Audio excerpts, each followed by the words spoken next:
What's up, people of YouTube? It's the F-Man Critic back. And today I wanted to do a special review. Since you clicked on the video, you know I'm reviewing Help, I'm a Fish, a 2000 film made by Make a Film. I gotta be honest with you, I freaking love this movie. I mean, when I was a child, it was an instant cult classic in my heart, you know? When I was like 6, maybe 7, I used to got like pictures of the fish potion and the antidote, and laminate them, and it was just fun. It was fun. But you can clearly see I got the real deal. Oh, anyway, what is Help, I'm a Fish? Oh my god, I don't know why that's there. I have no idea why that exists. Anyway, what's the movie about? Well, it's about these 3 children named Fly, Stella, and Chuck. They both, you see, Fly sneaks out while his auntie was supposed to be babysitting his little sis, Stella, but when she falls asleep, he thinks it's a good opportunity to sneak out of the house to go fishing. And boy, we're really liking this character. He even forces Chuck to go, or else he'll bite that computer thing, the old flat hard disk things that people used to have. Whatever, he friends, I would destroy the thing if he didn't come. Boy, we really like this character. On the way, they meet this crazy but fun and a nice scientist named Professor Sir DeKrill, who's a marine biologist who's trying to make a potion to make humans into fish, because when the global ice caps melt, we'll all be dead. And no, I do not want to hear in the comments global warming doesn't exist. It's personally, I'm met on the idea on becoming fish, because apparently there is a cost to drinking the potion. Apparently, if you don't get the antidote within 48 hours, the change is permanent. And let me just say, this movie was supposed to come out in 1996. It's kind of like a food fight situation. It was supposed to be released in the 90s, but then it got pushed to an earlier year. Well, technically, it didn't take a decade to make, but whatever. Here's the original trailer, actually. Hang on. Stupid ads. On the most fantastic journey of their lives. The adventures. Follow Swifty, Bert, and Stella. 3 ordinary kids on the most fantastic journey of their lives. The adventure starts when they meet Professor Confucius. Oh, yes. My name is... Confucius? Professor. Oh, I'm a professor, too. Happy to meet you. Hey, man, he was talking about you. I'm Stella. Can we come in and see your magic? The professor is working on a very special potion. There is just one little problem. The potion makes people turn into fish.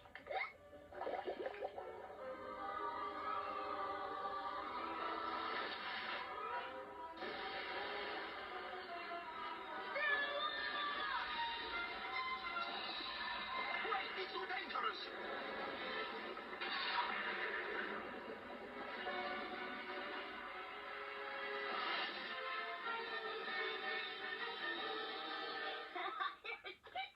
You're a jellyfish. The 3 kids experience a fascinating world. But the sea can be a very dangerous place. And without the potion, the 3 children are doomed to be fish forever. The potion!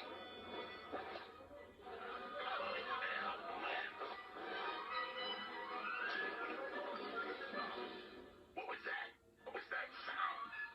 Something tells me you can speak, you moron. Sharks can't speak.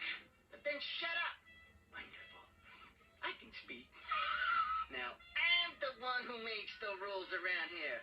And no more being your teeth cleaner, okay? 1, 2, 3, 4, 5, 6, come on, move, move, move, move! Thank you. By chance, fate has smiled graciously down upon us and provided us with this wonderful drink. You've got to put an end to this madness.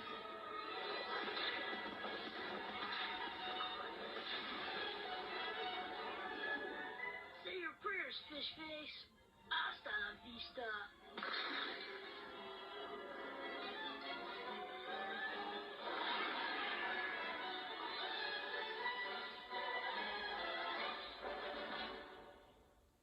I'm not gonna lie. I'm not gonna lie. I kind of liked this idea. Like, you clearly saw, within the movie, the villain Joe looked at a little different, like from how we have him now. And in the movie, you can clearly see there was going to be an epic battle where they make alliance with other fish and then use the fish potion to use on the enemies to turn them back into normal fish. That would have been a really cool idea, I'm not going to lie. I like, legitimately. They already know and now we take a look at the other trailer to the movie we have now.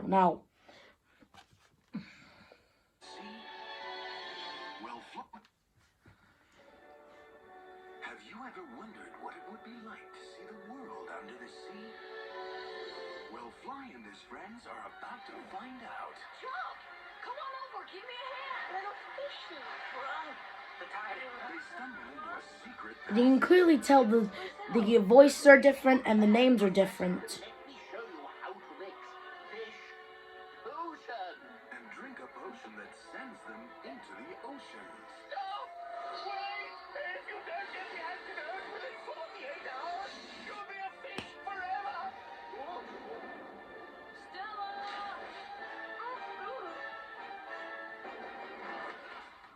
Stella, Fly? What happened? I turned into a jellyfish. We're fish. Isn't that cool? I finally figured you out, Chuck. I can see right through you. We don't have time for jokes. Maybe you could help me find the antidote. The antidote? But what can turn people into fish can turn fish human too. What happened? We have acquired the power of speech. And this potion, I can have fame, fortune, servant. Give it back. It's ours. You need it to become human You're again. not really fish. Arrest them! Yes, sir! It's the start of a spectacular undersea adventure. What do we do now? The prisoners are escaping! Are not fit for sushi. Oh, yes, sir!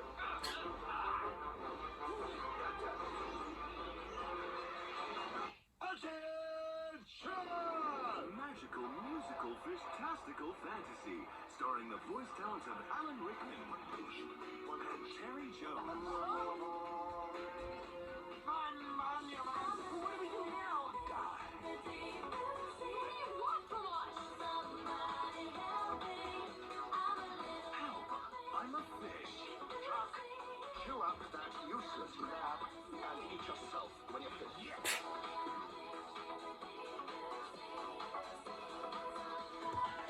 And you can clearly tell a lot of things were different in that trailer.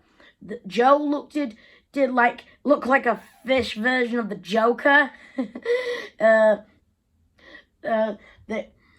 All the names were different. Like as you saw in the original trailer, their names were different and their voices too. Ew. And let me just say, the songs throughout the movie were spectacular. Like, Do You Believe in Magic?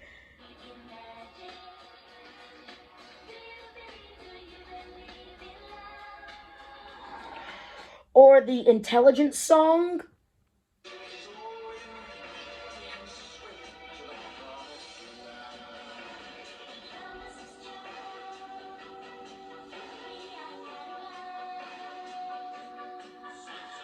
Or my personal favorite, Help, I'm a Fish.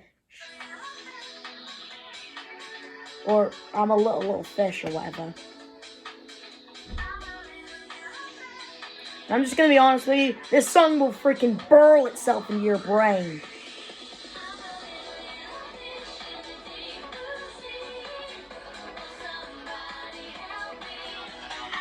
Anyway, I want to talk about the characters for a minute.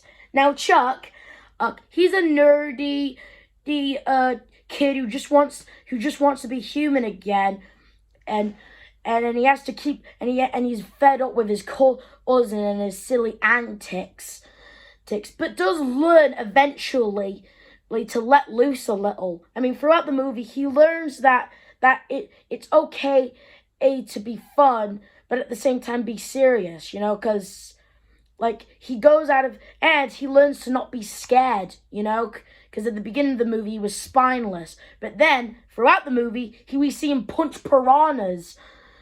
That was pretty cool. Stella is a sweet, cute little girl. She's basically just a 6-year-old. I don't know how old she is. I mean, she's 6, 7, I don't know.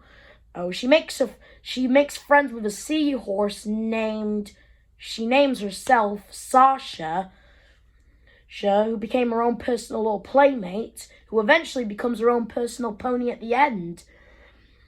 And Fly is a fun, get loose teenager who does break the rules, but does care about his little sister and his cousin. Even if he does threaten to chew up his hard drive thing of his work. I mean, at the end of the movie, he also learns to be serious every now and then, because our villain Joe. Oh, and there's Chuck's mom, Fly's auntie, and Stella's auntie. I really liked her. I mean, in the movie, when she found out she slept on the job and her niece and nephew went missing, her son too, she really goes all panicky. I really think out of all the voice actors, I feel like the person who plays her did the job the best, because throughout the movie you can really see the sadness and panicking of what's happened and what's going to become of her son. Seriously, she goes bend over backwards trying to find out where's her son and what's happening to her son, and she does feel bad because if she didn't fall asleep, her child wouldn't be in this mess, even though it wasn't her fault. Of course, it's not her fault. Professor McCrill is a funny, quirky, fun scientist who managed to make his own fish potion. At times, it can be really fun. I mean, he does also try to help find where the children are, or he does warn Fly. Joe is the villain of the movie. He used to be a cleaner fish, but when he had a little sip of the fish antidote, he became an intelligent fish who got greedy and claimed to be power. But you see, when the children found out where the antidote was, he knew what they were about, what they were.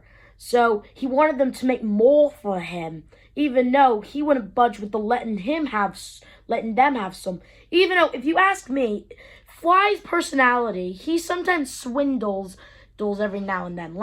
In the movie, he could have made a deal with Joe. Seriously, all Joe wanted was more antidote. And the children didn't know what the recipe was. I mean, later on in the movie, they end up brewing some antidote, which later on goes to a crab that wants to become leader.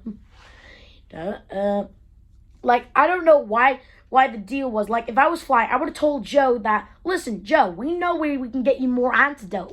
There's a giant jug in the professor's lab. Listen, I'll make you a deal. If you let us have that, we'll get you more of that. We'll write down the recipe, all of that. You can make antidote whatever you want. We promise. As long as he gives him some of this first, then they'll get him the antidote. Or better yet, they demonstrate what the recipe was. Once that's happened, and if Joe didn't budge, well, whatever. But Joe was being kind of kind to them at first, as before he started chasing after them and stuff. But seriously, if they did kind of cooperate and tell them more about the antidote and how to get more, maybe he would have cooperated either. I mean, couldn't hurt, but I did kind of hate how he turned it out. He could have been a good outline. Like, he kind of is a jerk. I mean, the only way they managed to get the antidote off him is because, riddle me this, what happens to a fish when he ODs on antidote? Becomes human. And can a human breathe underwater? And I want to say this, in the, you know that their 48 hours were nearly up, right? Doesn't that also should apply to the antidote? Like, if they drink the potion, the change will be permanent in 48 hours. But shouldn't the antidote also apply to that as well? Like during the climax, when he's trying to get the antidote off them, he should have been changing more into human as the climax went on. Then again, most of the fishes in the sea had that, and so they would have become more human, and then they would become floating corpses in the ocean. But still, it would have made more of a logical sense, really. Like, seriously, it would become more logical, like Joe becoming more and more human as the time runs out, because he's been more of a human fish-ish for 48 hours. Like, he could have became from a fish to a fish human to a human fish and then more human. And that's, sure, it would have been a bit dark for him to just suddenly drown and die, but it would have made more sense. Plus, this is coming from a movie when the crab that wanted to become leader knocks Fry unconscious, and there's and it's shots to a reddish black with Fly bleeding a little and looking all weak. Like for the rest of the movie, after when he got punched by the crab, becomes weak for the rest of the movie and dying. And I just want to say this, that part where Chuck is trying to help Fly, but then he realizes that's not Fly in the bowl, that was a plushie of the California fly fish, because Fly becomes a California fly fish. And I'll say, that part where he's trying to help his cousin now become human again, it was really touching to see him, how he was just, meh with his cousin, but then grew to love him, Oh, legitimately. And then that part where his auntie nearly killed him, but turns out it was the plushie, because, and I just want to say this, during that moment where they all drank the antidote in time, there was a huge thing where everyone was going, and the antidote was, and then Fly got hit on the head. How, during that time, where there was 1 minute left before the change was permanent, did he get a moment where he got to sip some of the antidote and become human again? Seriously, when did that happen? I wish we got to saw that. We got to see a flashback, maybe. Like Fly telling us how he managed to drink some of that antidote before his 48 hours were up, and how Chuck mistakened Fly for that plushie of the California fly fish. Well, yeah, it would have been, a lot. All in all these weird things happen in the movie that would have worked better. I hope how it should have ended should totally make a video on this. Anyway, today's shout out. Oh, by the way, I give Help I'm a Fish a 9 out of 10. It's awesome. It's got really beautiful animation, mixed with CG and hand-drawn. That's really good. It's really nice, and it's really nice to show to your kids. It's a cult classic in my heart. 9 out of 10, and 10 out of 10 on the animation, 10 out of 10 on the characters, 10 out of 10 on, 9 out of 10 on the story. Anyway, today's review shout out goes to How It Should Have Ended.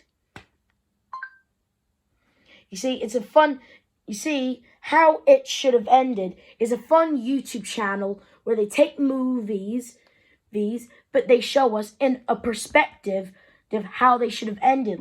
For example, how Infinity War should have ended. There was so many times and how they should have ended, or how It's Chapter 2 should have ended. They got you covered. Or how The Incredibles 2 should have ended. They got that covered. so many possibilities of how it should have ended. They make it work. So I hope they definitely make a video on Help, I'm a Fish should have ended.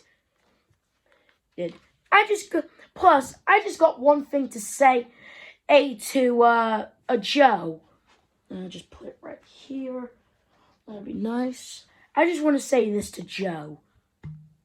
You, me, one-on-one. Let's go, shark bait.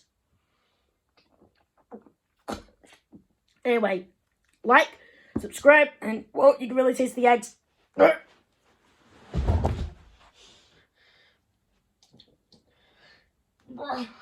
Oh, swam a fish. Nice. Nice. Wait, how am I gonna get the antidote? Mom, come down here before Buster comes.